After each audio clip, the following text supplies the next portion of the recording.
Que tenemos hoy para ustedes y desarrollándolo aquí en el programa, muchas cosas de las que ya dijimos, ¿verdad? También nuestros televidentes lo han expresado en las redes sociales que ya hemos estado leyendo. Y fíjate que he estado leyendo varios mensajes en las redes y hay muchas cosas que se parecen y dicen, estoy oyendo los síntomas que ustedes dicen, a mí me pasa parecido, pero, o sea, hay muchas variantes en este tema, entonces hay que tener mucho cuidado y saber dónde ir, porque hay neurólogos especialistas en movimiento. Y están aquí con nosotros, eso es lo bueno, para que usted también pueda consultar, y ya nos adelantamos a hacerle algunas preguntas al doctor, muchísimas preguntas, y qué bueno que esté aquí, bienvenido a nuestra casa. Él es el doctor Ernesto Arturo Cornejo Balcé, neurólogo, y precisamente usted pertenece a la Asociación de Ciencias Neurológicas de El Salvador.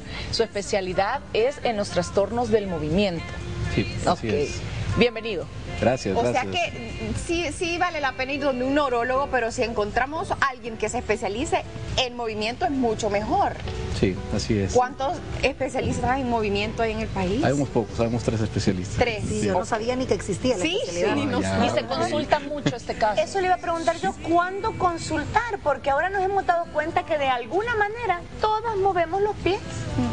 Sí, bueno, quizás empezaríamos a definir la enfermedad, ¿de acuerdo? El síndrome de movimientos inquietas es un trastorno del movimiento donde hay alteraciones del movimiento y alteraciones sensitivas. Ambos tienen que coexistir en alguna de las extremidades del cuerpo y que origina, pues sí, el movimiento, que es lo incómodo, ¿de acuerdo? Entonces, eso es lo que origina el motivo de consulta. La consulta es en mayores casos en mujeres y en embarazadas. Cuéntelo, doctor Solís. Sí, bueno, el rango de edad que se presenta la enfermedad es bien variable, ¿verdad? Más o menos va entre los 27 a los 63 años, ¿verdad? Aunque pueden haber niños también con enfermedad y después de los 67 años también pueden haber personas afectadas. Es más frecuente en las mujeres, discretamente, ¿verdad? Un 2% la prevalencia mayor en las mujeres. Y se ha encontrado, ¿verdad?, que las mujeres embarazadas pueden llegar a presentar hasta un 40% de las mujeres embarazadas pueden presentar alguna variación de este tipo. Sí, hay muchas causas, ¿verdad? O causas probables. En realidad no se sabe la causa exacta de la enfermedad todavía, ¿verdad? Hay varias teorías. Una de esas es el metabolismo del hierro, una alteración del metabolismo del hierro que altera la producción de algunos neurotransmisores en el cerebro. Pero también puede participar la genética, ¿verdad? La herencia es muy importante en esta enfermedad. Hasta en un 50% de las personas hay un rasgo genético identificable, es decir, un familiar afectado en primera o segunda línea. En un embarazo no causa ningún problema más que la incomodidad, o podría afectar al bebé o a la misma embarazada de alguna otra manera.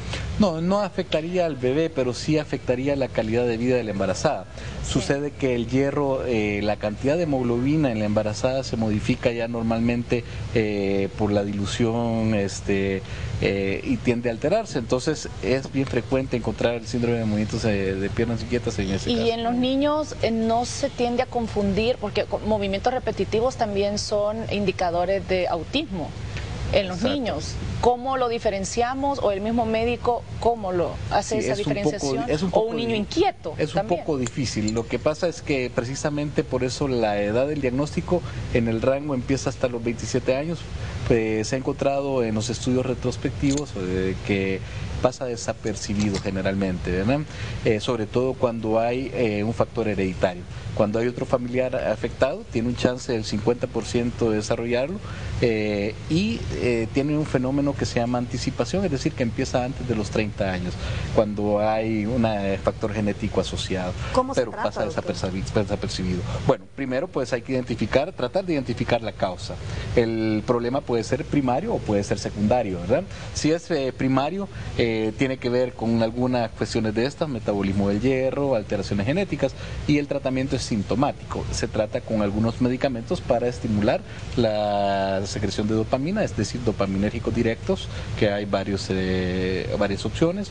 Se pueden utilizar medicamentos para disminuir los síntomas sensitivos como gabapentina o pregabalina, ¿verdad? Y hay otros medicamentos como la levodopa que puede funcionar.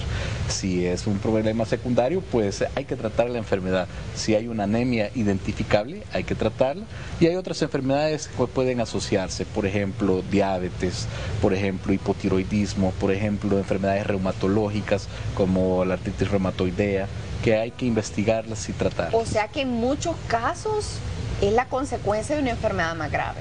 En los casos secundarios, así es. Doctor, ¿es caro el poderlo diagnosticar y qué tipo de examen lo diagnostica? Excelente pregunta.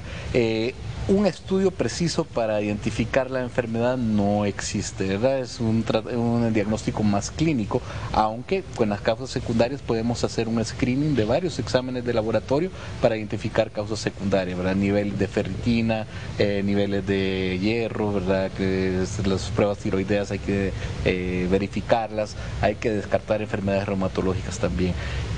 También el síndrome de piernas inquietas puede asociarse con otro síndrome importante, que es el síndrome de movimiento periódico de las extremidades durante el sueño, que van casi a la par, y ese es un trastorno del movimiento que se da más durante el sueño y afecta los ciclos del sueño. Por eso es una enfermedad que a veces puede afectar la calidad de vida cuando el paciente no duerme bien. ¿Qué es lo más grave? ¿Qué le puede pasar al paciente a largo plazo? Es decir, si esto no lo trato, es grave. Excelente. Como el problema se tiende a acentuar durante las primeras horas de la noche y antes del sueño, afecta la calidad del sueño. Y una persona que no duerme bien es una persona que no funciona bien al día siguiente. Desarrolla alteraciones cognitivas, desarrolla alteraciones también del estado del ánimo, y eso puede afectar su calidad de vida en las actividades de la vida diaria también. ¿Lo puede padecer gente con problemas alimenticios? Sí, lo puede padecer gente con problemas alimenticios, sobre todo si la hemoglobina varía. ¿No son candidatos a decir, esta persona puede en algún momento desarrollar el Parkinson? Sí, excelente pregunta. Una de las alteraciones que encontramos en el síndrome de movimiento, síndrome de piernas inquietas, es que el metabolismo de la dopamina en el cerebro está alterado. Y la dopamina es el mismo neurotransmisor que se altera en la enfermedad de Parkinson. Si hay una relación, el porcentaje es muy alto de asociación de la enfermedad, y puede ser un síntoma o una enfermedad que puede predecir el aparecimiento de enfermedad de Parkinson.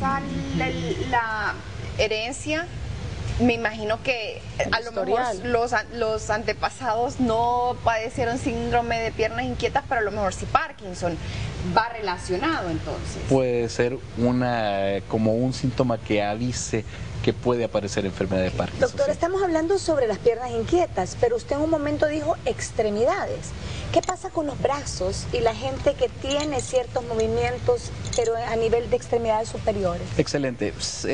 Pues se llama de piernas inquietas porque la mayoría se refiere a los síntomas en las extremidades pélvicas, en las extremidades inferiores, pero puede también aparecer en las extremidades superiores o en la cara o en el tronco, puede aparecer en cualquier área, ¿de acuerdo? El síndrome de piernas inquietas se denomina así porque el trastorno sensitivo, la alteración sensitiva, origina que la persona se mueva. Tiene que frotarse, tiene que caminar, tiene que estirar las extremidades para aliviar los síntomas. Pero ya se imagina al inicio del sueño eso, pero tiene que, hasta que concilie el sueño, pues pasan varias horas así. En la cara mencionó. Sí. ¿Cómo se manifiesta? También como alteraciones sensitivas. ¿Pero qué hace la persona que lo padece? Pues hace gesticulaciones, ¿verdad? O el mismo movimiento, el caminar, pues puede aliviar esos síntomas. Hay indicativos muy altos para las personas que están en un tratamiento por insuficiencia renal, hemodiálisis. El 50% de los pacientes que tienen diálisis por su insuficiencia renal padecen de las piernas inquietas. ¿Por qué? Así es, porque en la enfermedad renal el metabolismo de la hemoglobina está alterado. No se producen glóbulos rojos y hay una anemia severa en la mayoría de los casos. Y el metabolismo del hierro es una de las causas de la enfermedad. Ahora, cuando una persona está en constante movimiento, toda ella, porque si hablamos solamente de las piernas o de los brazos, puede ser solo el pie, ¿verdad? Sí. O las piernas completas. Sí. pero personas que se mueven y se dan vuelta y se vuelven a mover y se acomodan en el sillón y que uno dice, no se está quieto. ¿Hiperactivo? ¿Eso es lo mismo? Hay varias alteraciones, hay algunas enfermedades como la caticia o puede ser una incomodidad, un disconfort. La verdad es que puede ser el inicio de la enfermedad, ¿de acuerdo? Habría que evaluar bien al paciente y ver cómo son las alteraciones que está teniendo. Los criterios de la enfermedad del síndrome de piernas inquietas es que aparece en el reposo, aparece más cercano a la hora de la noche o al estar acostado. Empeora con el reposo, con el estar acostado y mejora con el movimiento. He estado leyendo un par de mensajes y hay varias preguntas que la gente las asocia, pero que quizás queda claro, no es síndrome de piernas inquietas, pero a lo mejor usted lo puede responder. Fíjese que dice Alejandra, a mí me pasa distinto. Yo al mucho tiempo de estar parada se me hinchan los pies, que ni caminar puedo. ¿Por qué será y qué puedo hacer? Y mencionaban que que ellos no tienen el síndrome de piernas inquietas, pero se mueven mucho y no se dan cuenta. Están en constante movimiento, pero no están sintiendo ningún hormigueo. Ya son adultos, no es hiperactividad, simplemente están moviendo el pie. Sí, hablábamos fuera de cámaras que a veces se confunden los tipos de movimientos, ¿verdad? Exacto. Y en realidad todos tenemos un temblor que es imperceptible, es un tipo de oscilación de los reguladores en el cerebro, pero a veces ese temblor se vuelve perceptible por algunas anormalidades, por ejemplo la ansiedad, ¿verdad? O los síntomas depresivos pueden exacerbar esa sintomatología. Entonces a veces hay que calmar la ansiedad y el temblor tiende a desaparecer o el movimiento tiende a desaparecer. Doctor, en el caso de movimiento y de inquietud, yo leía que últimos estudios para los niños hiperactivos, más que el azúcar, ciertos colorantes, que uno a veces no sabe que colores pueden detonar cosas en el cerebro. Sí. La dieta de la persona que padece este síndrome también es una dieta específica luego de que se ha diagnosticado. Sí, si hemos identificado una causa secundaria dentro de estas, es el problema de la anemia el más importante, pues tenemos que utilizar alimentos que mejoren la producción de la hemoglobina, ¿verdad? Carnes rojas, lácteos, ¿verdad? Suplementos de hierro, que es necesario. Pero si es un trastorno primario, no hay una dieta en específico, ¿verdad? Tenemos un mensaje anónimo. Lo vemos en pantalla y le consultamos al doctor. Dice, ¿cómo saber que el movimiento es el síndrome o inicios de la epilepsia? Si es ¿Tendrá relación o si es un inicio de epilepsia? Bueno, los movimientos relacionados a la epilepsia tienen que ser movimientos un poco más localizados en una área motora en específico del cuerpo, ¿verdad? Y tienden a tener algunas características como ser tónico-clónicos, ¿verdad? De las extremidades. ¿Qué significa eso? Que se contrae y se relaja el músculo. Son como duros. Sí, ¿verdad? son como posturas. Se tensa y luego se relaja. ¿Y más fuertes y violentos que esto? Sí, y alteran generalmente el estado de la conciencia. El síndrome de piernas inquietas no va a alterar en ningún momento el estado de la conciencia. Doctor, veo que nos viene a invitar a un simposio nacional sobre Parkinson. ¿Sí? Estamos en el mes del Parkinson y sabemos que hay pues muchos doctores que se unen a esta causa porque los pacientes merecen vivir con esa enfermedad pero con calidad de vida, y sí se puede. Se puede, así es, ¿verdad? Tenemos tratamientos adecuados para la enfermedad, estamos muy avanzados en el país, tenemos los medicamentos más avanzados, hacemos colocación de implantación de electrodos en el cerebro para mejorar la enfermedad, hay cirugía de Parkinson disponible en el país, pero a veces la enfermedad pasa desconocida, ¿verdad? Y es una enfermedad que puede tener relación con las piernas inquietas y por eso traía esta invitación. ¿Quiénes son los llamados a asistir a este? El simposio es para familiares, pacientes y todo el público en general, ¿verdad? Damos algunas temáticas especiales de la enfermedad para darla a conocer. Varios de los especialistas nos reunimos y colaboramos con la Asociación Parkinson del Salvador y pues tenemos el simposio este sábado en el Hotel Intercontinental toda la mañana. También pues traigo unas invitaciones, ¿verdad? Qué bueno. De cortesía para 2 personas, ¿verdad? Que quieran asistir, las vamos a dejar acá para Fabuloso, vamos a ponerlo con su foto y le podemos poner tal vez la pregunta ¿por qué necesita asistir?